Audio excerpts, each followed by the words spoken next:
Okay, welcome to American Stories in Music 6. I'll be your instructor. My name is Rob, and many apologies for missing out our first class. We're going to try to make that up today via video. So, we need to talk a little bit about American history and its connection to music. And they are both intertwined together. Now, the real short nutshell version is American music starts with Native American indigenous peoples. And we're going to talk about that today. Eventually, America becomes broken up into different sections by other European countries. And of course, they brought their music with them as well. So the real true form of what we would call American stories in music really doesn't start until just before the American Revolutionary War. And of course, it's heavily influenced by Europe. And we're going to talk about that today. So, this is just a real brief introduction to our course, and we've got a lot of ground to cover, so let's get to it.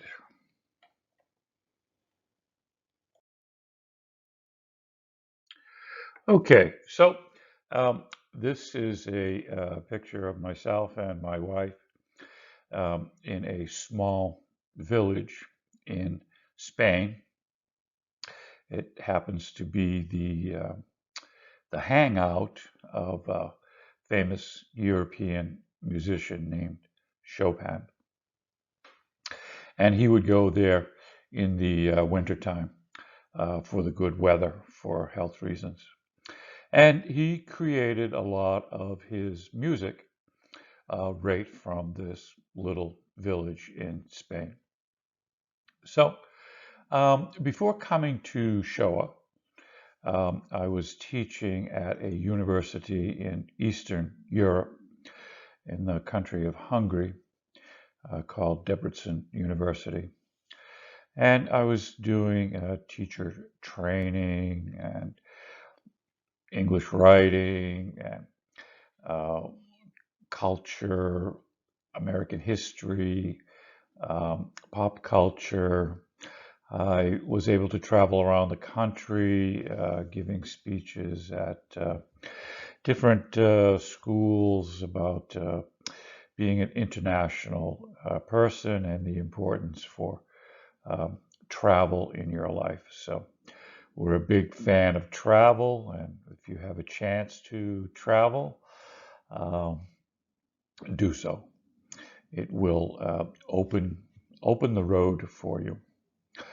Okay, so before that, I was teaching at an American high school uh, quite near Showa, Boston. And I taught English as a second language to mostly Asian immigrant high school students, all levels. And before that, I taught at a few universities in the Massachusetts area. And before that, I was in South Korea. I taught at universities there and also Taiwan, with many side trips to Japan, Hong Kong, and China. So I've spent about 6 years in total living in Asia. So that's a little about me and my background and teaching and travel experiences. And we'll move on to the next slide from here.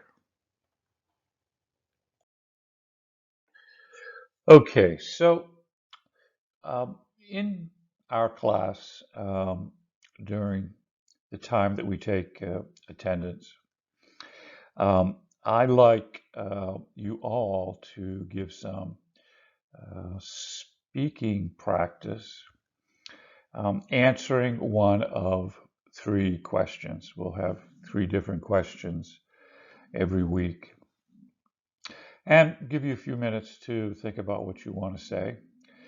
So this week's attendance questions are, of course, related to music.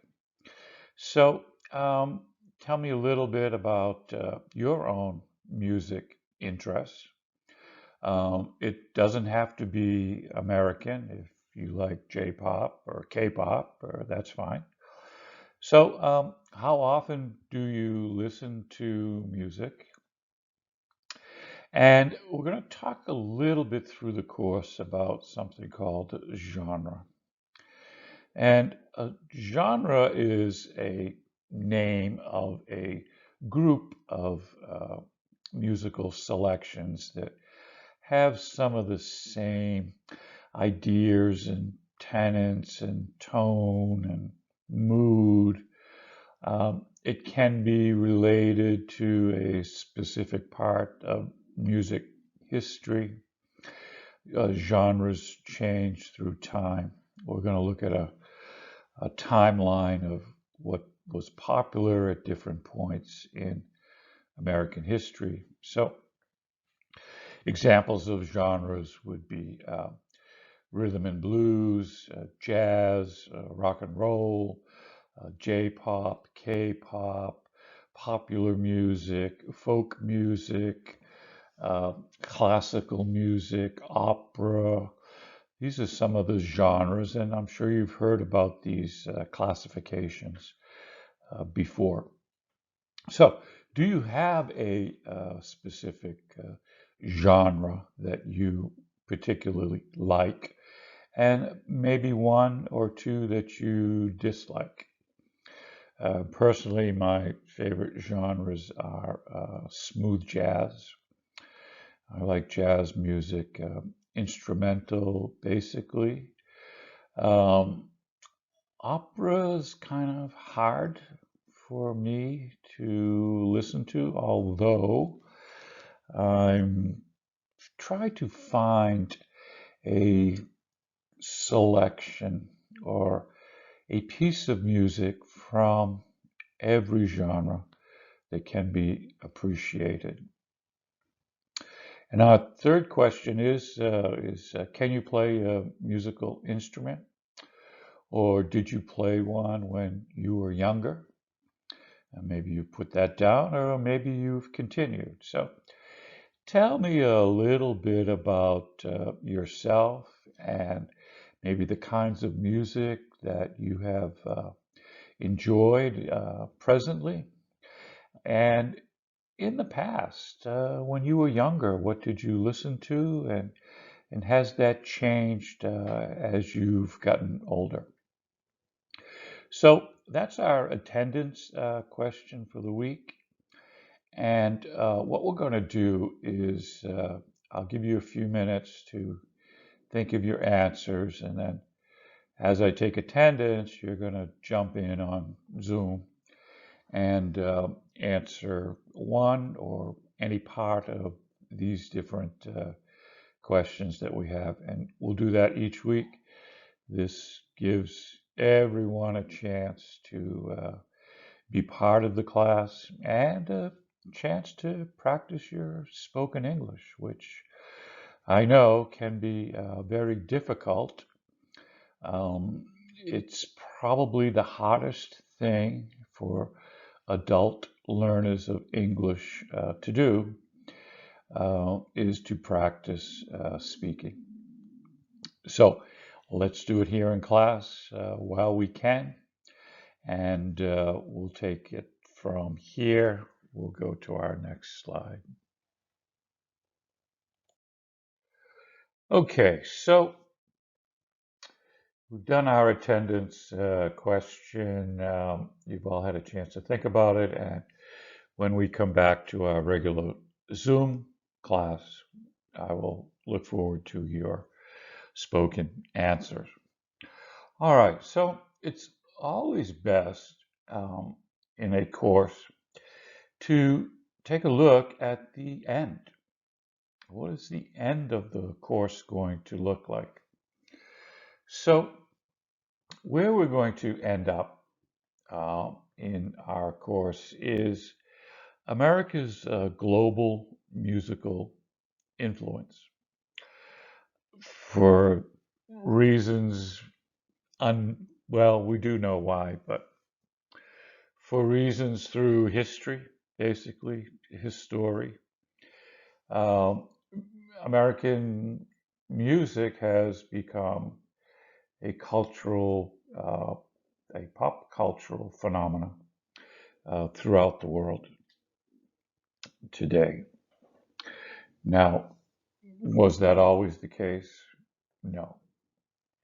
Uh, Actually, long before America became a musical influence, it was certainly European in its origin. It was French or German or Italian, and this is our time and space now, and so we're going to be looking at America's global musical influence. Now, of course, along with the music uh, comes social issues, and the two kind of move together. And we're going to be talking a lot about the social issues that have either influence or connect directly to music. Now, the person that, or the artist that I've chosen to kind of show the America's global musical influence is a famous musician, still very much involved in the music of today. And he goes by the stage name of Stevie Wonder. Now, he started out his career at a very young age, maybe 12, 13 years old. And he was very much influenced by church gospel music. And we're going to talk a little bit more about that later. But it's kind of interesting to note that a lot of the most influential singers in American music have some kind of either a classical musical background or possibly gospel or church music, something like that. And these particular artists seem to have stood the test of time. They are popular when they first broke into the popular music uh, scene, and they're still popular today. Now, his stage name is Stevie Wonder. He started out as Little Stevie Wonder, and his first record was kind of a soul music. He was born Stephen Hardaway Judikins, and he was born in a small city in Michigan. It's kind of the northern part, borders Canada. He is a singer, songwriter, and producer. And the genres that he is most famous for are R&B, which is rhythm and blues, soul music, gospel, funk, um, jazz, and something called progressive soul. Now, not only is he a songwriter, but he plays keyboard, which is piano, um, or an electronic type of piano, harmonica, and drums. Now, we've taken one particular cut of his music, and unfortunately, with YouTube, I can't really play it directly on the YouTube presentation. However, in the email that I've sent you and in the description box below will be a link to the song. So let's move on to our next slide from here. Okay, so the song selection is called Higher Ground, and it's from the genre called funk. And although Stevie Wonder used the metaphor of reincarnation in Higher Ground, he means it more in a sense of a personal reinvention, a rebirth, if you will, than reincarnation as a purely spiritual sense. So, reincarnation comes from Buddhist, Hindi religious tradition, where their belief is when you pass on from this life, you come back and live again, hopefully learning lessons and going through a series of stages of spiritual development. Eventually, you become free. So he he is connected to this thing called reincarnation, but what he's really talking about is second chances. And on that, he's absolutely right. Um, we don't have to do tomorrow whatever we did today. We can choose to leave things just the way they are, of course, and it's often an easier default setting to keep everything we did yesterday just the same as today. But we don't have to. We can change if we want to. So he's kind of going through a personal crisis in his own life, and he's looking back at some of his mistakes, and he decides that he wants to change.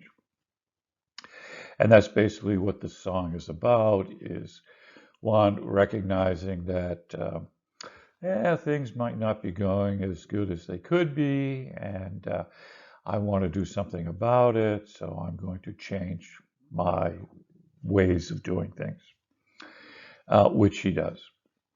And basically, that's what the song is about. He says it took him about 3 hours to create the song. So we're going to take a look at the lyrics to the song, and then we're going to give a listen to it. So we'll move on to our next slide from here. Okay, so let's take a look at some of the lyrics to the song. Now, just as a matter of information, um, music lyrics are a kind of poetry, which in turn makes it a part of literature. So, in addition to reading books or magazines, periodicals, journals about history, don't forget song lyrics. They're a powerful tool that expresses musically kind of the backdrop of what's going on in a particular time in history. And this song is no exception. So the song is written in 1973, and America is involved in a very costly war in Vietnam that has dragged on for too many years. Uh, American popular culture, young people especially, those that are sent to be soldiers in a foreign land, are protesting against the war. So young people think war is a stupid thing and this has nothing to do with us, so why are we there? One, and two, this is bad karma. Okay, so and young people don't want any part of it. They are protesting all across the United States and Europe as well against this war. It's a very tumultuous time in American history. People are starting to doubt the leadership of the country. So basically, these are some of the issues that social issues that Stevie Wonder is talking about in his song. So he says, people keep on learning. Yeah, people keep on studying and thinking and educating themselves. But soldiers keep on warring, keep on going to war. So this is a part of human history that has gone on since the beginning of time. And young people are tired of it and they want other solutions for problem solving rather than going to war. But regardless, the world keeps on turning. And he says it won't be too long. He says powers keep on lying, and he's talking about that governments aren't always forthright and telling the true story and motivations. And this is something that young people of the time are protesting against. And people are dying because of these the powers that are going to war with each other. And is it really worth it? So these are some of the fundamental questions that Stevie Wonder is asking in his song. But he says it won't be too long, and he's kind of relating it back, these big social issues, to his own personal life. And he says, I'm so darn glad he let me try it again. So he's kind of reminiscing about the past and maybe he should have done this rather than that. And so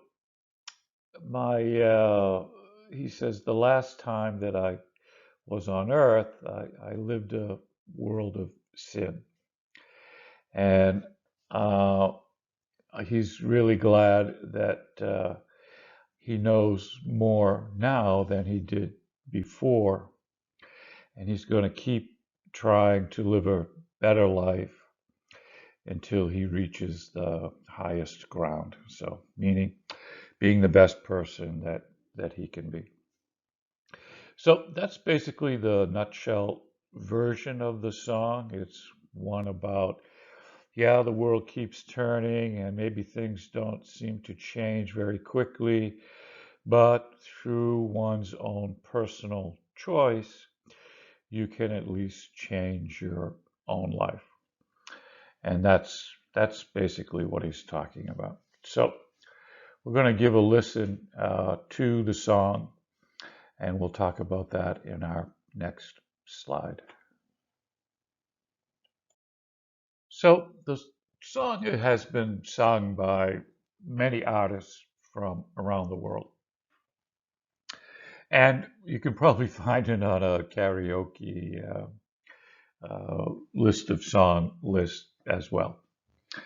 But the presentation that I've chosen for today is by a group called Playing for Change.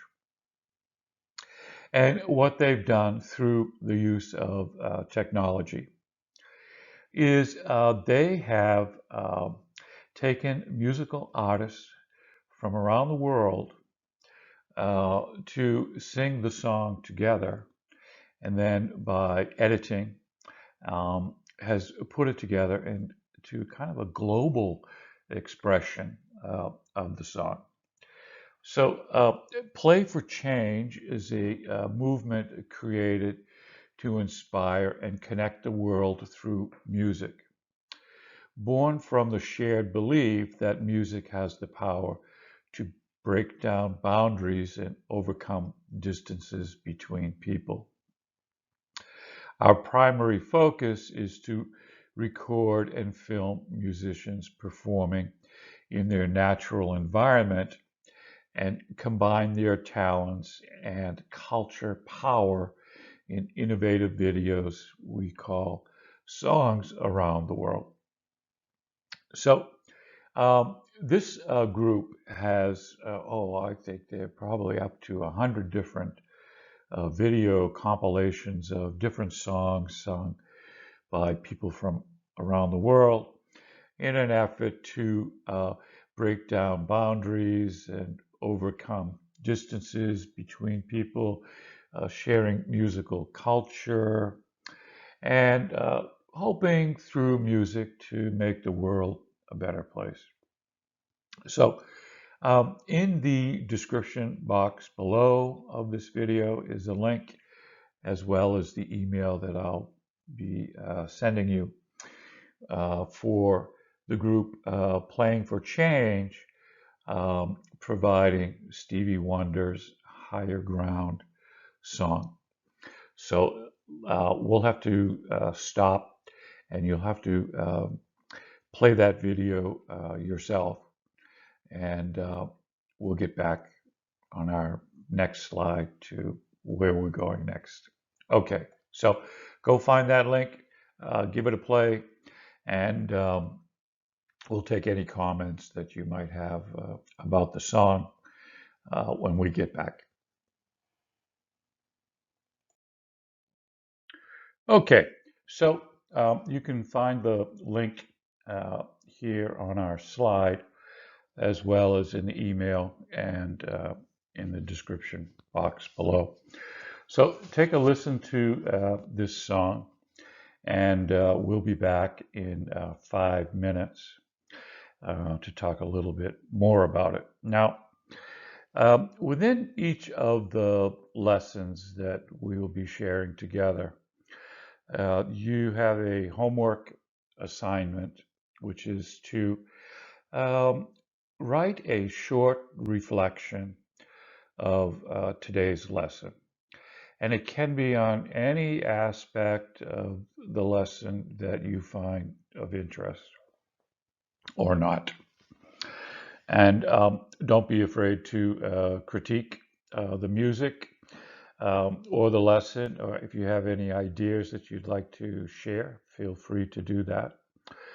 So the reflection is like 150 to 200 words, and there's an assignment box for that on the Moodle, which you can just drag and drop a word program into that.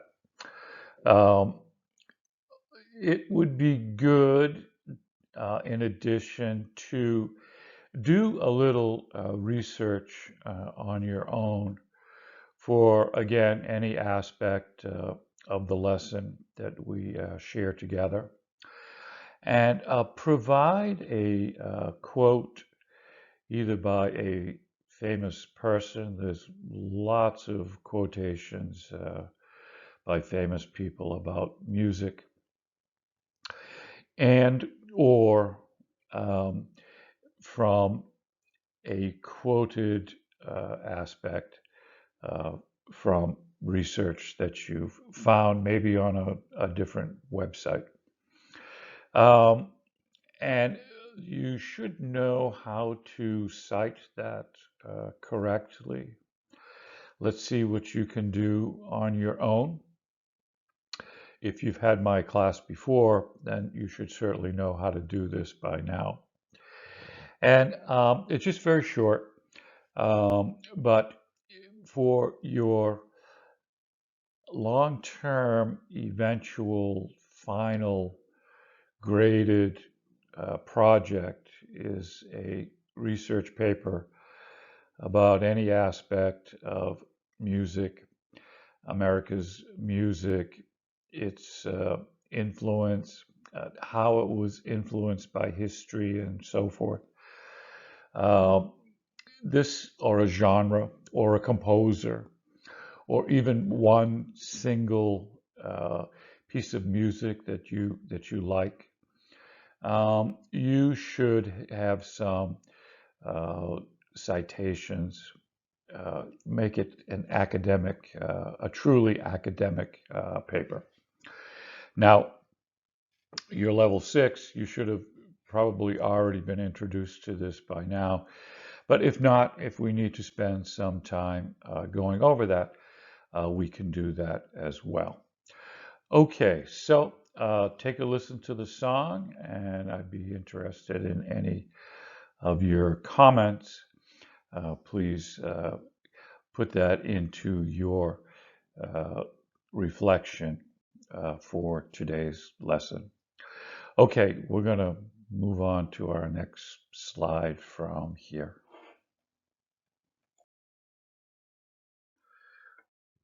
Okay, so we just looked at kind of where we're going to end up.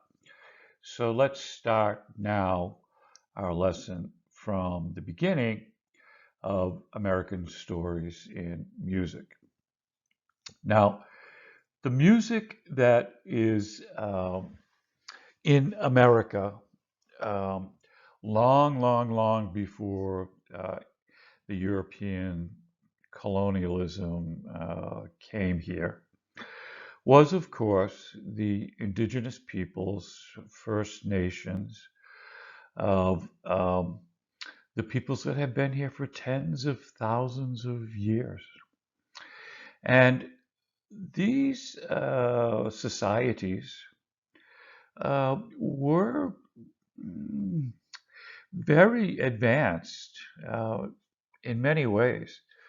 Um, of course, they had their own music, and their music is involved in more of a spiritual sense, a connection to nature.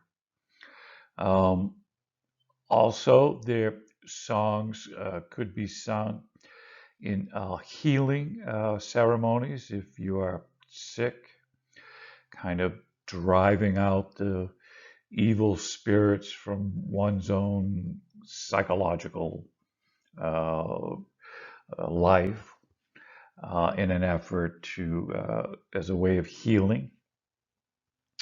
Um, a lot of the songs talk about their past histories, um, things like bravery, kindness to others. A lot of the songs are about the natural world, songs about the beginning of these indigenous peoples. And each geographic region have their own, they're called creation stories. Where did they come from? So, as an example, um, in the Midwest, in the Lakota Nation, um, they have a uh, creation story. They believe that they came from under the water, and the word is called myobiothea.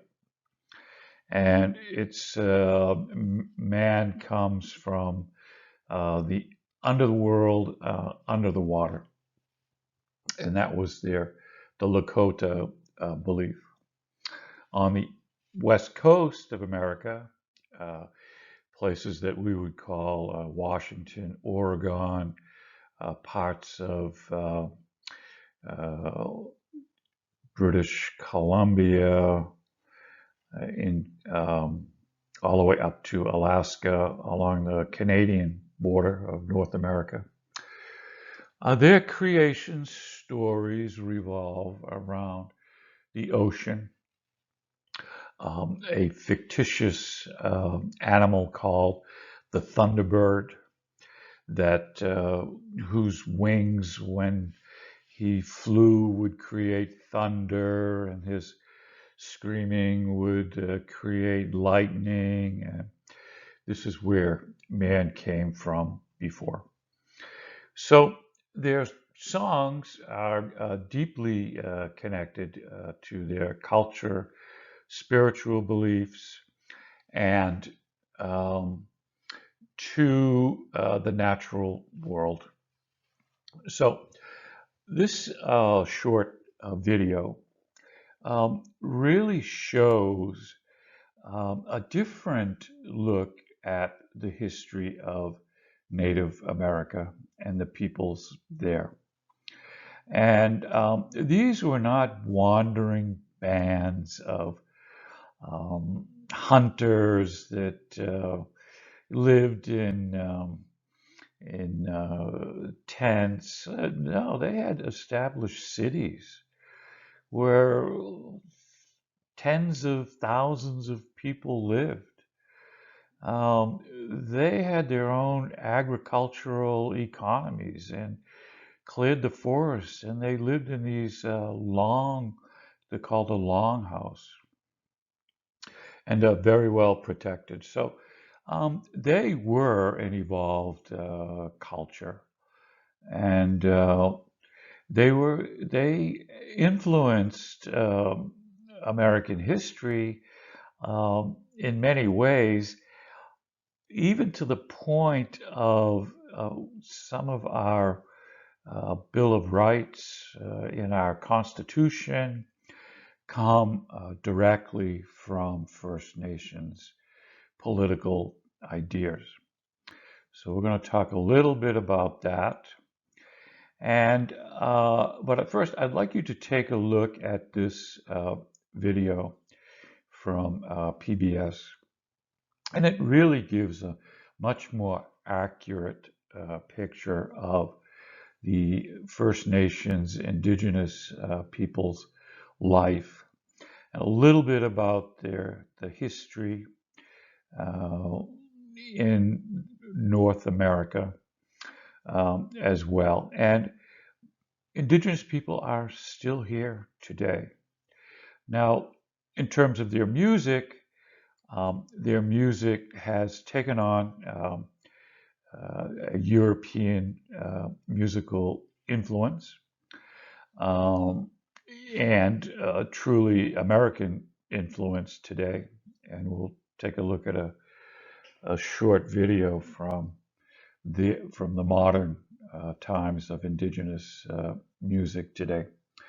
But first, in the description box below and in the email that I'm sending you, take a look at this introduction to Native America, and this will provide a backdrop of what is truly the history of the First Nations peoples here in, it wasn't called America, it was called Turtle Island.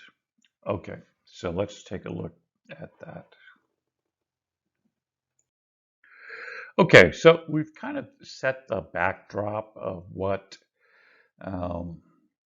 First Nations, Indigenous peoples of early Turtle Island were about. So They are have their own kind of genre, and they're called the songscapes. And it describes specific Native American musical expressions that employ traditional singing styles and native languages and instruments. And the main instruments back then were the drum, the flute, a wooden flute, and something called a shaker, which is a rattle with it that they would shake. And it was used to evoke unique landscapes and ancestral places of Native America.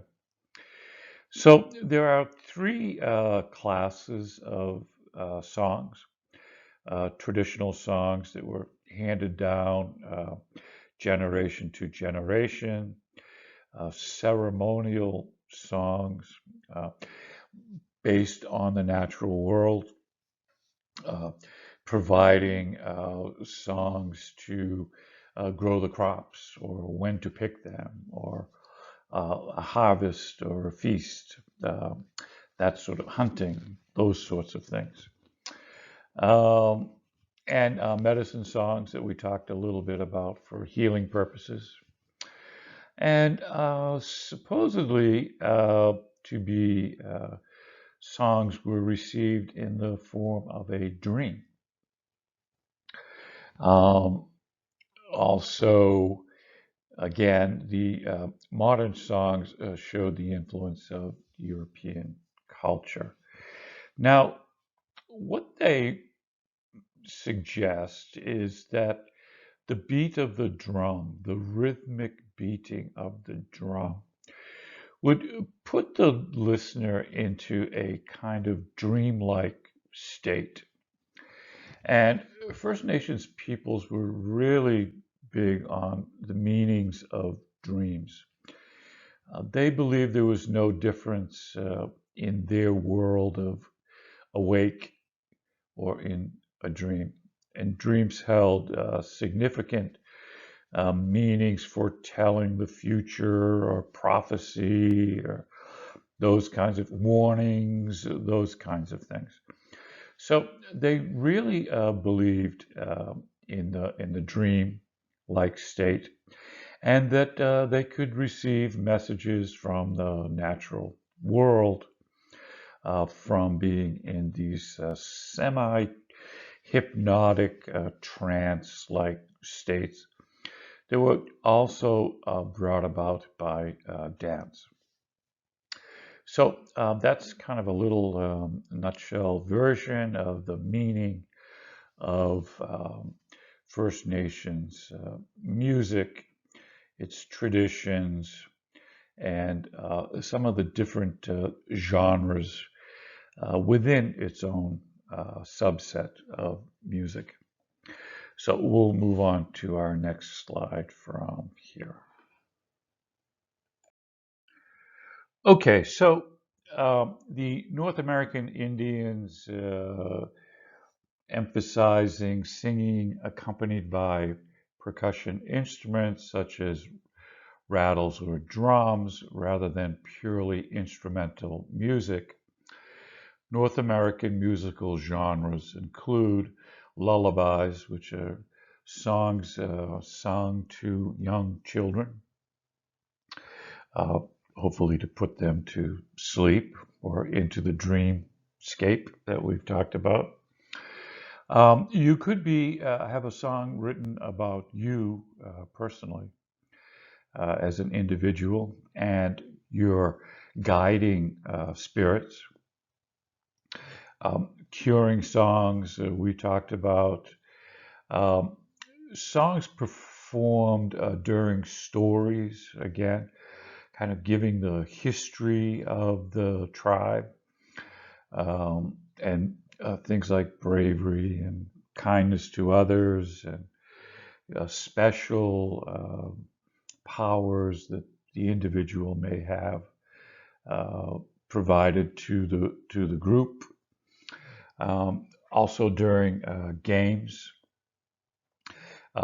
ceremonial songs, social dance songs, and singing just during work or daily activities.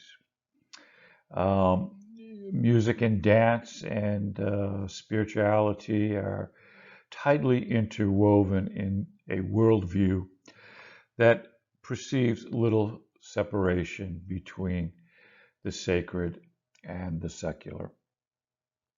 And again, as we talked about, each nation's geographic area influenced the kinds of songs and words and meanings um, as a basis for creating their music. Okay, so that's the first half of our lesson, and we'll take your short 10-minute break, and we'll come back to finish up our second half.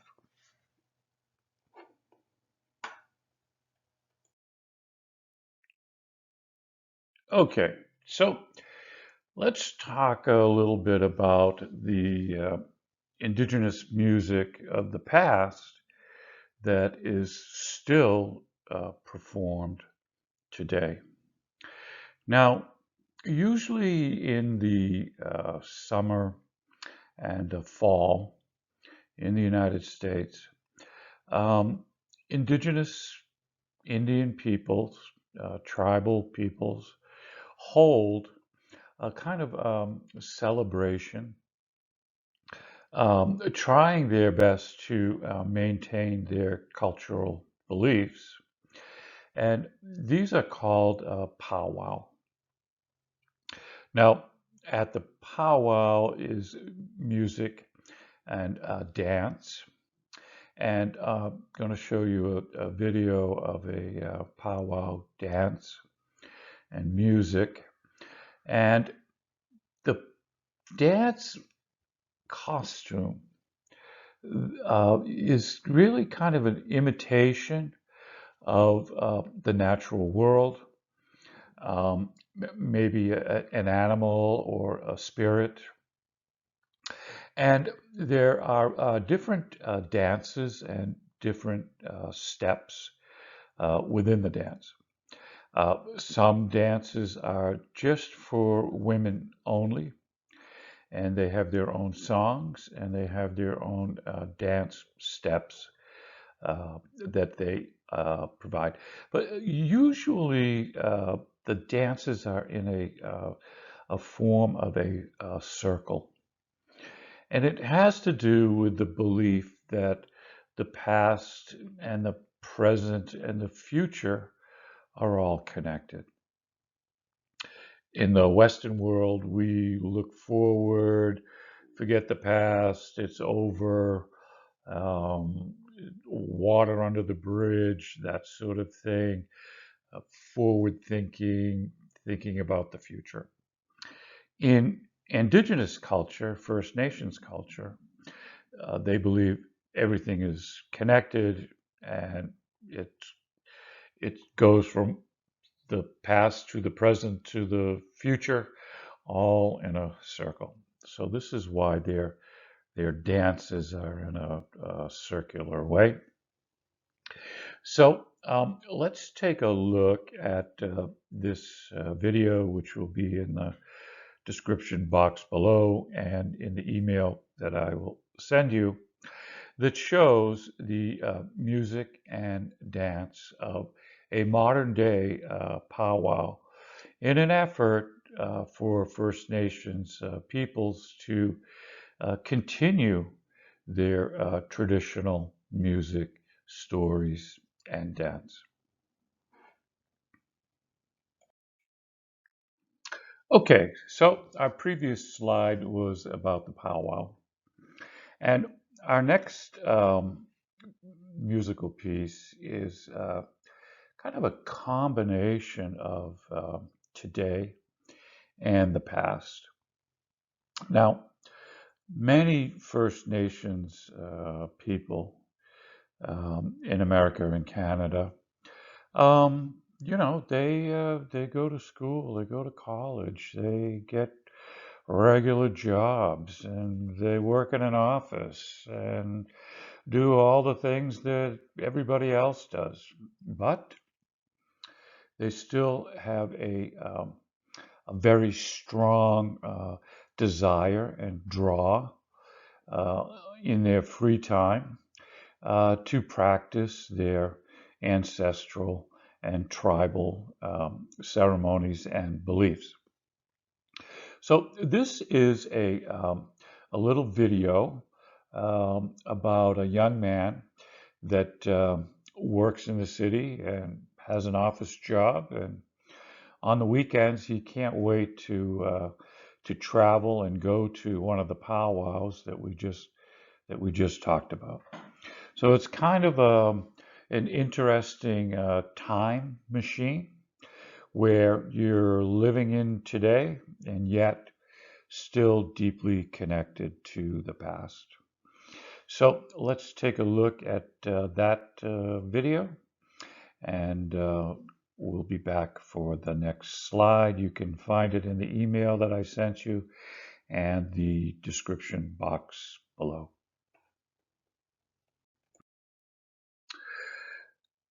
Okay, so we've talked about the powwow, and we've talked about the transition from modern day life and yet still holding cultural beliefs, uh, in continuing that in today's world. We have, and there are many native singing groups that have connected to a purely European form of singing and music, and yet still keeping some of the cultural values of traditional music, song, dance within their music video. So this is three sisters, First Nation sisters, that kind of go on a little road trip in their car, very modern day, in forms of dance and singing, and yet the video expresses some of their past cultural beliefs. So let's take a look at this video here. You can find it in the description box below and the email that I've sent you. Okay, so modern First Nations people singing songs just like anybody else, and yet very subtly maintaining their spiritual and cultural value.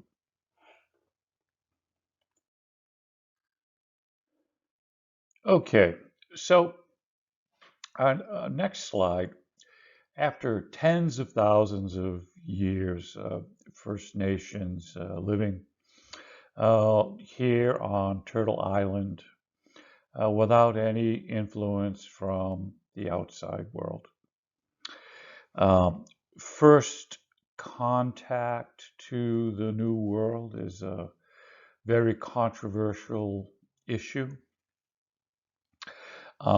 As recently as last week, a scientific anthropology magazine, academic magazine, they have finally come to announce what we've known all along, that the first Europeans to come to Turtle Island, what eventually became known as America, was not Christopher Columbus.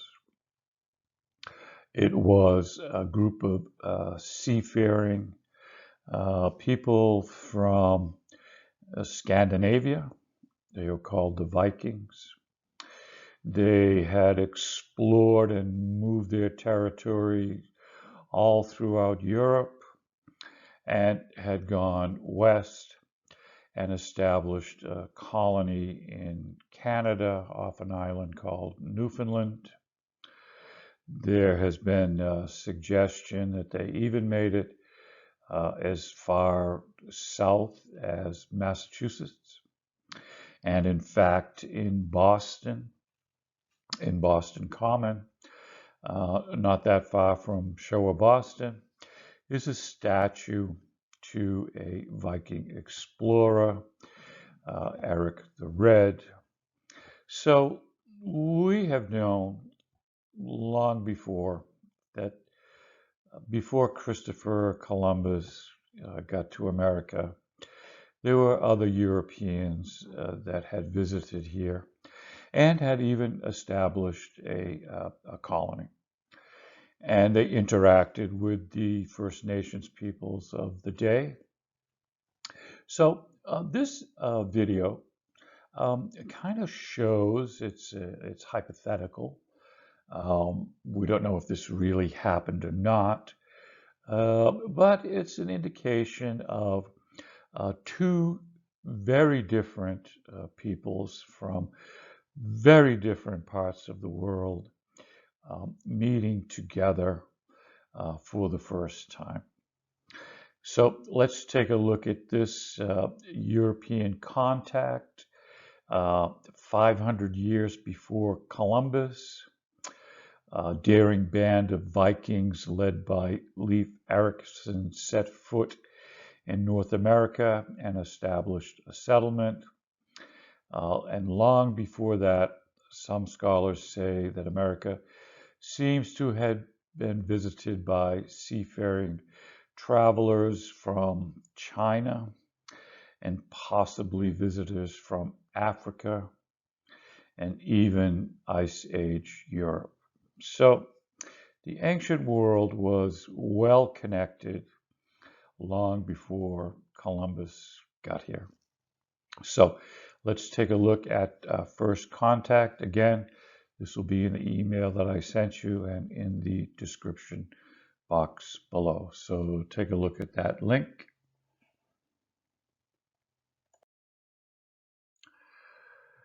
Okay, so really the first European musical influence came from the seafaring group of Vikings that explored the New World long before Columbus got here. And in this video here, in the description box below and in the email that I sent you,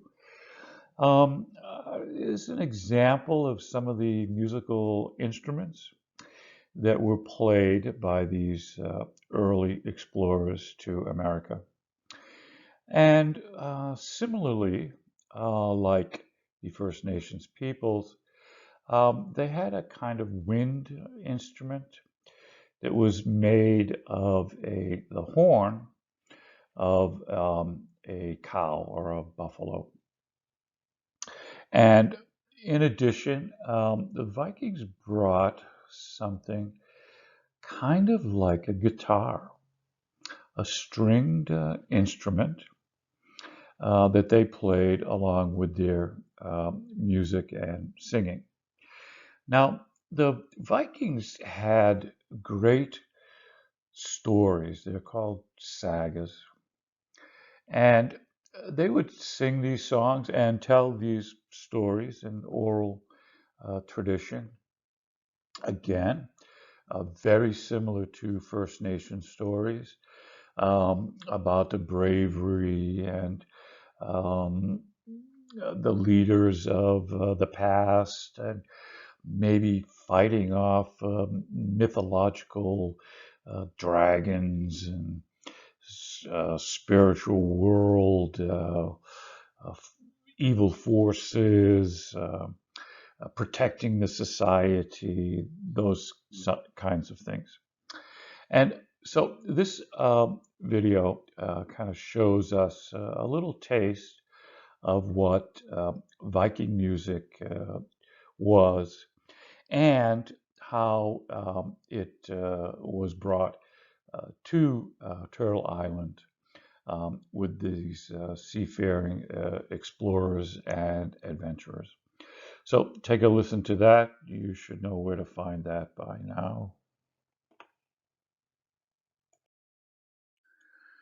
Okay, so let's start to talk about Europe's history and influence that happens, we could say, starting with the Vikings, but more of what we presently know of the European colonies that actually sent a lot of people from Europe to start a new life in a new land. Now, it was known by the early explorers that came to America, and they learned about a government form of the indigenous peoples, and this was a form of government that didn't have a king. And this information got back to Europe is, hey, there's a country over there across the sea that it doesn't have kings. And this was kind of scary to the kings of Europe. How can you how can you have a society without a king? I mean, the king gets his power from God, and who can run things, and how does this happen that people can live without a king? Well, they live very well without a king. And in fact, uh, their leaders were called a presider, which we get our president from.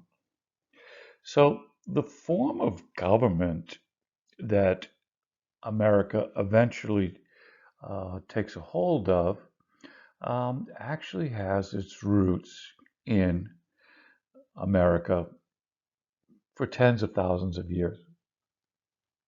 Now, um, the people of the tribe had a right. They had rights. Um, they could vote.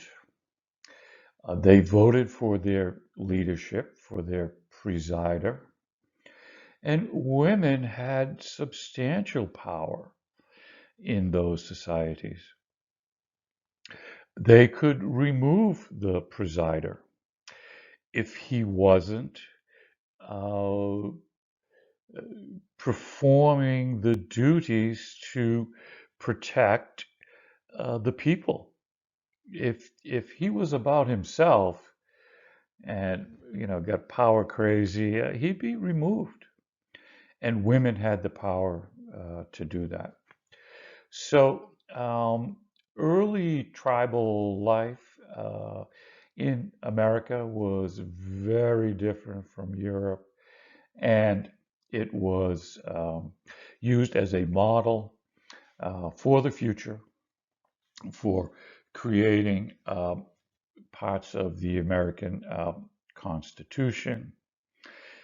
The Bill of Rights is directly connected to that form of government.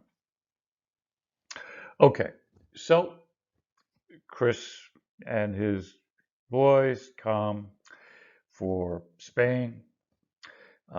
They never really touch uh, proper American soil. They ended up in some islands in the Caribbean. Um, and shortly thereafter, other European explorers come. And this was truly for money. To find riches, it could be anything from gold to lumber to fur trading. Each European country kind of had its own financial and economic reasons for coming to the New World. And they brought people, a lot of people, to set up these colonies and early established cities and trading posts. And the three major powers in Europe that influenced the colonial period were England, France, and Spain. Spain really being the first to explore this so-called New World, which was a very old world, and setting up their colonies in places like Florida, Mexico, Central and South America, and parts of the coast of California. So Spain was really the first to come here. And of course, they brought their musical influence um, at that time, which is still felt today and is very much a part of America's modern music today, is what's called the Latin influence. Now, another European power that established settlements here in the United States was France. And they were, they kind of intermarried with the indigenous peoples and set up kind of corporate partnerships with the Native Americans of the day. They, of course, brought their musical influence, which transcends today into a genre called Cajun music. And Cajun music has its roots in the southern part of the United States in a place called New Orleans, which is the birthplace of America's most known owned musical genre called jazz. And then the third major European power that came to settle in the United States were the British. And if you look at the map, you can actually see the British colonies were the smallest of the three major powers.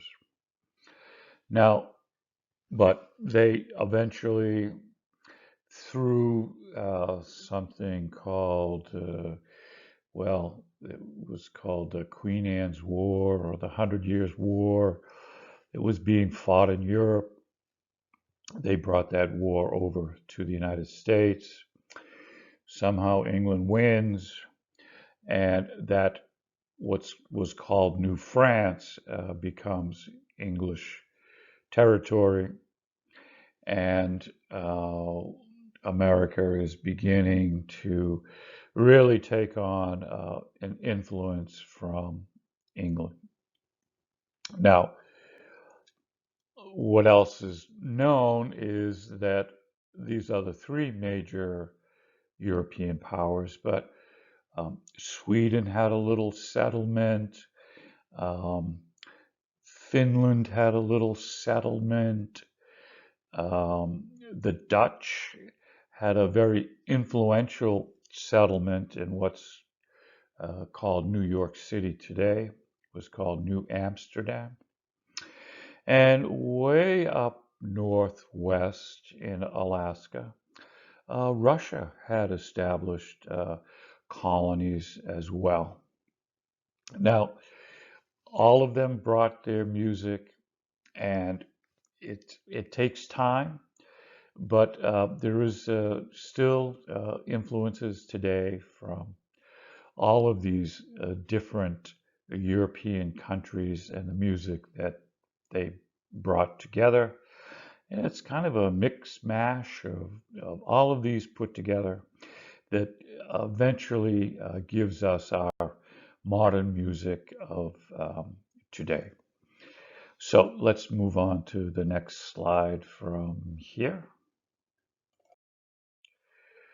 Okay, so uh, early American music, colonial music was not so much music written in America before the Revolutionary War as it was music that was brought here and helped define the people who were to make a new country.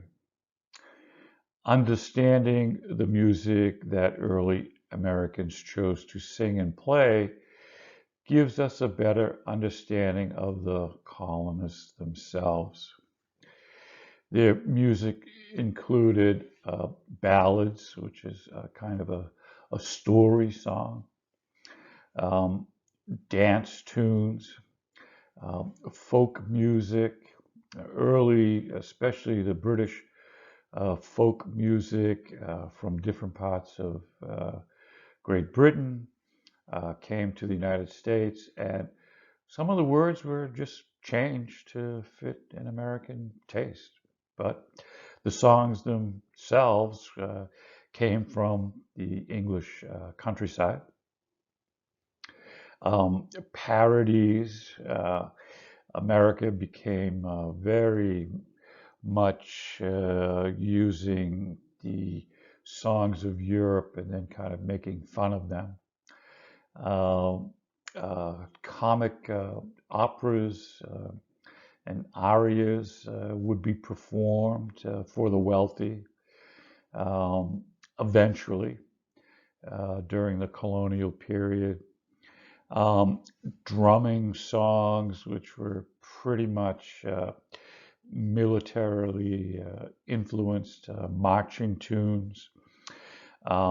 Psalms are religious songs from the Christian faith. Minuets were direct influence of France in their music, kind of a high-end classical music that was brought here, and a dance that kind of accompanies it, sonatas. Such music came mostly from England, Scotland, Ireland. There is a German influence, Italian, France, and Africa. And it was played on whatever instruments were handy, almost all of them being imported from Europe. In early America, a wonderful variety of types and styles of music emerged, expressing a full spectrum of colonial life. And it is clear our ancestors were musically dependent upon Great Britain, Europe, and Africa for the most part. Uniquely American developments were already felt before 1776. So we're going to talk about the first truly American song that was written just a little bit before the Revolution on our next slide. Okay, so colonial music involved both written and oral process. Many people knew a large body of tunes by ear, and we frequently find new sets of words composed to fit those older tunes. As we talked about before, um, songs that came from England, Ireland, Scotland contained words about Europe, but when they got here to America, the words were changed to kind of fit the new colonial life here in America. Single songs served a variety of functions. For example, the song Over the Hills and Far Away, which we'll show you in just a minute, was a theater song. It was also a recruitment song to get young men to fight for whomever. In the early part, it was for the British, and later it was for the Americans. It could be turned into a dance kind of tune or a kind of military march. The popularity of specific pieces of music varied over time and by region, depending upon the flow of fashion and backgrounds of people living in certain areas. So here again, we have this regional influence on music, really dependent upon the European power that influenced that geographic area. Some instruments and types of music were more appropriate to different social classes. If you were wealthy, you listened to your own kind of musical. If you were a common working person, you listened to a different kind of music.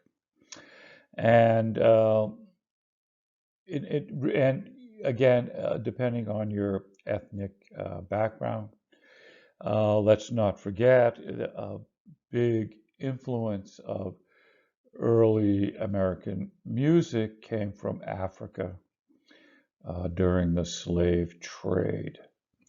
So all of these things kind of influence America in the long story, and we're getting there. So take a listen to this particular song here called Over the Hills and Far Away, a traditional English song that becomes uniquely American over time. And you can find that in the description box below and in the email that accompanies this lesson. Okay, we'll move on to the next slide from here. Okay, so for our final slide of this lesson, we're going to talk a little bit about the musical instruments that were brought from Europe that found their way here to the colonies. So most instruments that we have today were around by the Revolutionary time. The piano had just kind of been invented, and it was just coming into popularity. Violins were by far the most popular musical instrument. Men of all different classes, from Thomas Jefferson to indentured servants and to enslaved people, played violins or fiddles. The prices varied from very inexpensive to very expensive. And there is little doubt that violins were imported into the United States in great numbers. Second in popularity to violins were flutes of many different kinds, also played for the most part by men. So what did women play? A very tight self-regulation of activity in the name of maintaining reputation limited musical options for women. Many wealthy women played a harpsichord, which you can see on our picture here. It's kind of piano-like. This was performed for family and friends, and this was the instrument of choice for women during the day. Other instruments during the day is something called the English guitar. It's sort of similar to the Viking stringed instrument that we saw earlier, although built a little bit higher and had a couple more hundred years to develop. And that eventually turns into the guitar that we now know today. It was 10 strings and a version of a Renaissance, what's called a cittern. So that's basically our lesson for today. Please write a short critique review of what you've learned. Do a little research on your own. And our next class will be in person on Zoom. If you have any questions, feel free to email me at any time. Nice to meet you all. And this is our first introductory lesson for our class. And I hope to see you all on Thursday. Okay, thanks for watching. And we'll talk to you soon and a little bit more live presentation on Zoom next time.